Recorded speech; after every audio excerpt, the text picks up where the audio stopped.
valley on the foggy hill rocks with a crazy little demon blowing his top. Fire in his eyes and smoke from his head. You gotta be real cool to hear the words he said. He did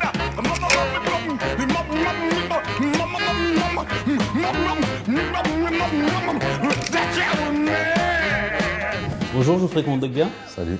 Ça va déjà? Ça va, très bien, merci. Bon, difficile d'échapper à l'actualité de votre début de saison à l'Inter Milan quand même. On peut pas dire que ce soit la grande joie pour l'instant. Est-ce que là, c'est l'épreuve la plus dure de votre carrière jusqu'à présent? Je pense. Quand on regarde, ouais, forcément. Après, je sais pas si c'est une épreuve dure, mais pour moi, sur un plan personnel, je pense que ouais, c'est l'épreuve la plus dure. Parce que je joue un peu moins et puis voilà, c'est quelque chose qui ne m'est pas arrivé, mais bon, comme on dit, ça sert pour le futur. Mais est-ce que vous en bavez un peu?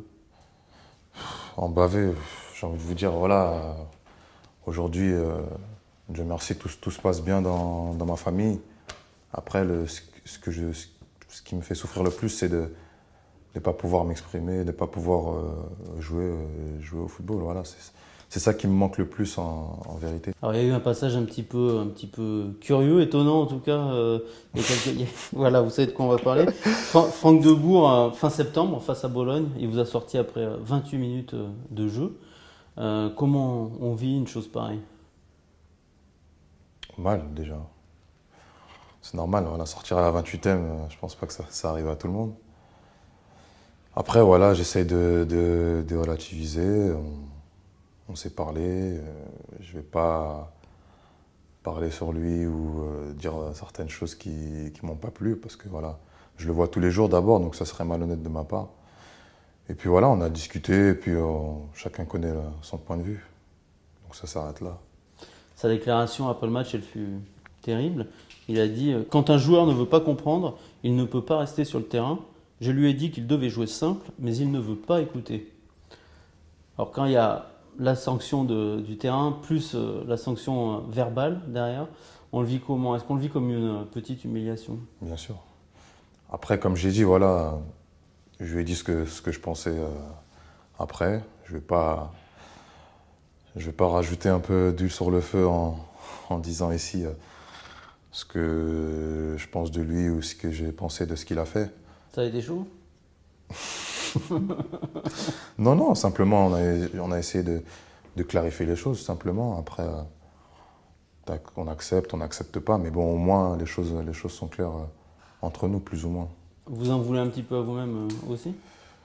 D'être sorti à la 28e? Non, mais je sais pas. Est-ce que vous pensez que c'était injuste ou est-ce que vous aviez des... C'est difficile. Non, j'ai mon point de vue, hein. Comme j'ai dit, moi, je lui ai déjà dit mon ressenti. Pour moi, c'était injuste, mais bon, après, j'ai pas envie de polémiquer là-dessus. Vous avez peur que cet épisode il nuise à votre image? Non, parce que j'ai toujours, d'abord, tout le monde se connaît en fait, en vrai, dans le monde du football. Les gens savent comment je me comporte, comment je suis au quotidien, que ce soit sur le terrain ou en dehors. Donc je pense pas que ça va nuire à mon image. Vous aviez la certitude, paraît-il, très jeune, que vous deviendriez professionnel, très très jeune. Et pourtant, à la base, vous ne vouliez pas jouer au foot. C'est vrai ça? Quand j'étais petit, je voulais jouer au foot, mais simplement dans la cour d'école, quoi, une fois par semaine, comme ça, avec les amis. C'était pas quelque chose auquel je m'ai attardé. D'ailleurs, je me souviens que quand j'avais ma licence, quand j'étais petit, je séchais les entraînements. C'est vrai que votre père, justement, il vous avait pris une licence et qu'à un moment, il s'est fâché parce que, justement, vous n'y alliez pas. Bien sûr, parce que chaque année, il payait licence et j'y allais jamais, quoi. J'y allais jamais, donc du coup, au dernier moment, il m'a dit c'est la dernière licence que je vais te payer, si tu vas pas, le football, c'est fini. Et c'est de là que ça a commencé. C'est ça le déclic? Pour que j'aille à l'entraînement, ouais. Pour que j'aille tous les jours. Je pense que c'était 2-3 fois par semaine. Pour que je manque pas les entraînements, je pense que c'est ça. C'était la culpabilité vis-à-vis du père? La menace surtout. C'était ça, à ce point-là? Ouais, c'était ça. Du fait que voilà, c'est la dernière fois, quoi. Donc du coup, quand t'es gamin, tu vas écouter, hein, forcément. Vous avez quitté votre Seine-et-Marne natale dès l'âge de 11 ans pour le Racing Club de Lens. on arrive mal à l'imaginer. 11 ans. C'est à 14, 15 ans, on l'entend souvent. Mais à 11 ans, on est un bébé. Ouais, c'est vrai. Après, c'était voulu de ma part. Pour moi, je pouvais pas passer à côté de cette chance-là. Et donc, j'ai retourné le cerveau de mon père pour dire il faut que je parte. Mais d'accord, mais à 11 ans, on a besoin on est vraiment un enfant, on a besoin de son père, de sa mère. On n'a pas des manques? Mais on s'en rend pas compte quand on prend la décision, en fait. Ça a été dur quand même après, au final? Les premières années, ouais, ça n'a pas été facile. Ce qui est normal, hein, ça n'a pas été facile. Après, avec le temps, on s'y habitue. J'ai commencé à m'y habituer. Et après, surtout aussi, je savais pourquoi j'étais là. Et c'est ça qui fait la différence. Et vous étiez là pour réussir? Pour devenir professionnel, footballeur professionnel surtout. Et dès l'âge de 12 ans, Ouais. on a ça en tête? J'avais ça dans ma tête. Personnellement, ouais, j'avais ça dans ma tête. On vous le dit souvent, mais en France, malgré vos 2 années à Monaco, un club peu médiatisé, on a l'impression de très peu vous connaître. Est-ce que vous devriez vous montrer davantage, exister encore plus? Normalement, c'est le monde Sur du quel foot. plan? Ah, c'est le monde du foot, il faut exister médiatiquement. Non, je pense qu'il faut avoir la personnalité aussi. On peut pas s'inventer, entre guillemets, on peut pas s'inventer une vie. Si c'est pas ma personnalité, je vais pas le faire, ça va pas marcher. Je vais le faire, ça va durer quoi? 1, 2 mois. Après, je vais retourner à ce que je suis, à ma personnalité. Donc, ça sert à rien de forcer les choses. Vous n'êtes pas Paul Pogba, quoi. On va pas vous voir danser sur les réseaux sociaux pendant... Non, c'est pas trop mon truc. Pourtant, on est très amis, hein, mais on est différents.